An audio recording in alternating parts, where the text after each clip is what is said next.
Le voyage égoïste, contes, récits et souvenirs par Colette, lu par Équilibre, livre audio.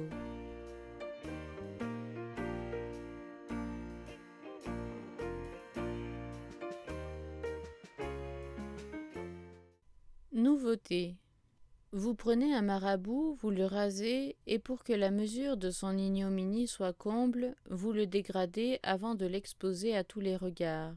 Si ces lignes tombent sous les yeux d'un musulman, son sang ne fera qu'un tour, humilier ainsi un saint de l'islam. Heureusement, il ne s'agit que d'une garniture en vogue. Pour ce qui est de dégrader, le marabout passe encore, du rose au rouge, du violet au bleu. Il n'en sera pas plus laid.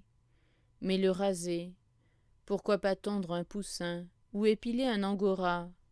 Le lapin et le marabout, tous deux rasés, s'apparentent paradoxalement à cet autre monstre qui déshonora si longtemps nos chapeaux, l'autruche glycérinée, que Joseph Delteil me permette de lui dédier en offrande délicate ces deux mots singulièrement accolés. Je ne saurais oublier qu'il est l'auteur de l'éponge incestueuse.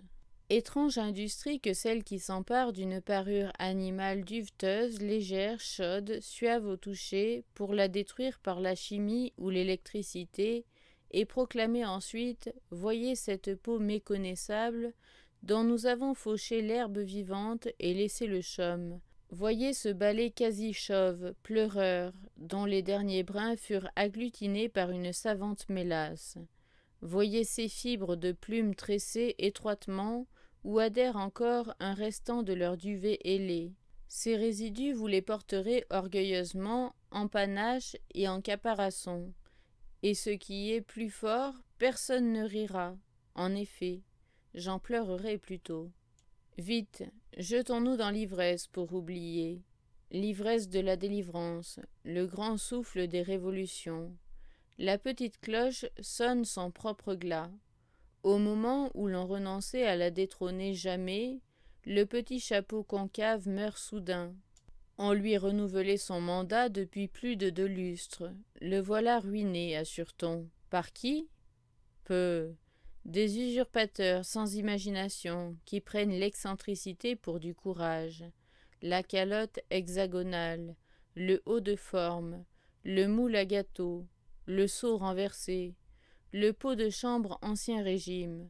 Coiffons le seau tronçonnique qui fait oriental, le moule amusant, l'hexagone réputé, qui l'eût cru, pour rajeunir, le haut de forme genré, et le pot de chambre qui fait, je vous le donne en 1000, correct. Goûtons ces licences éphémères dont les jours sont comptés, car dans l'ombre, elle veille et se repose, assurée d'un retour triomphal, elle, la petite cloche. Éteignoir charmant, aimable abri des orbites fatiguées, vous voilà au rencard. Fruit d'une logique rudimentaire, c'est le chapeau-tube, à présent, qui couronne le chef-d'œuvre de géométrie revêche qu'on appelle la robe-tube, et qui n'a, comme la poupée de Jeanneton, ni devant ni derrière. Ô sadisme, ô mortification! Habiter ne fût-ce que quelques heures par jour un tuyau de poêle, l'intérieur d'un drain, d'une baguette de macaroni. La femme moderne y trouve une volupté étrange.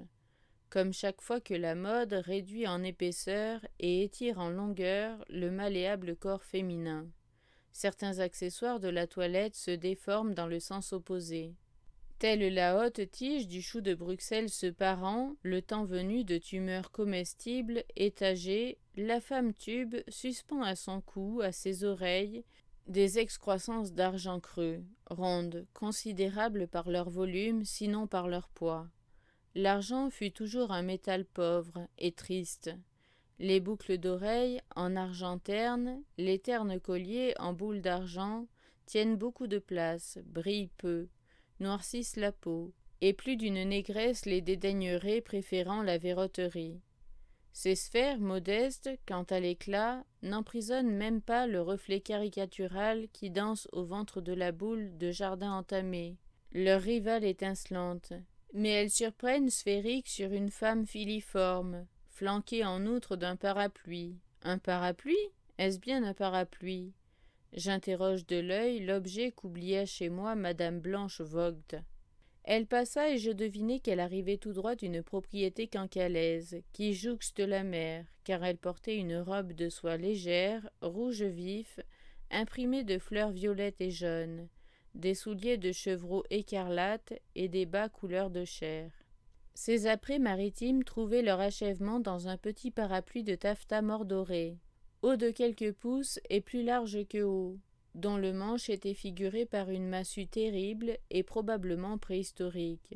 Mais un caprice récent avait ciselé dans l'épaisseur de son bois dur des guirlandes de fleurettes peintes au naturel. Je n'ai pas encore restitué à sa propriétaire l'étrange parapluie nain costaud. Je l'ai rangé à côté d'une sirène de bois sculptée, naine aussi, très vieille, émergée d'on ne sait quels abîmes, à côté d'un cul de bouteille en verre verdâtre, ramassé sur la grève, poli, fondu, transparent et trouble comme une méduse, à côté de 2 coquillages rares aux lèvres de rose. Chose curieuse, mes amis s'exclament à la vue de la sirène, du joyau de verre et des coquilles, mais n'ont pas un cri de surprise pour la perle de ma collection, le casse-tête couronné de fleurs, juponné de taffetas, hanneton, enfin le parapluie. Je voulais dire son fait en 2 mots à l'ottomane, vieux beau, qui revient de loin, lustré à neuf. 2 mots touchant sa mauvaise grâce à nous draper, sa gravité déplacée, son humeur qui se froisse d'une goutte de pluie. Mais m'en voici détourné par une rêverie musicale. Le roi des tisseurs ne se borne pas à inventer des tissus, il invente aussi leurs noms.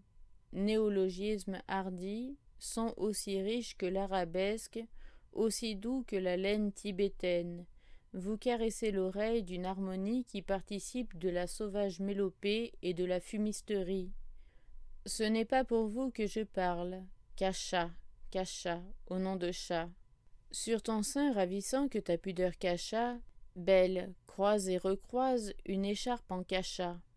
Mais quand je lis le lot de la crépelaine, du bigarella, du poplaclan, du digérisa et de la gousselaine, j'en oublie, une griserie phonétique me saisit, et je me mets à penser en pur dialecte poplacote. Souffrez qu'en vous quittant, lectrice, j'empoigne mon filavella, je chausse mes rubesprabella velaines, et je coiffe mon gissa turban éclat. La marée baisse, voici l'heure d'aller pêcher dans les anfractuosités du Roxaya, le congrès Pylénéa et la dorade zibelinée.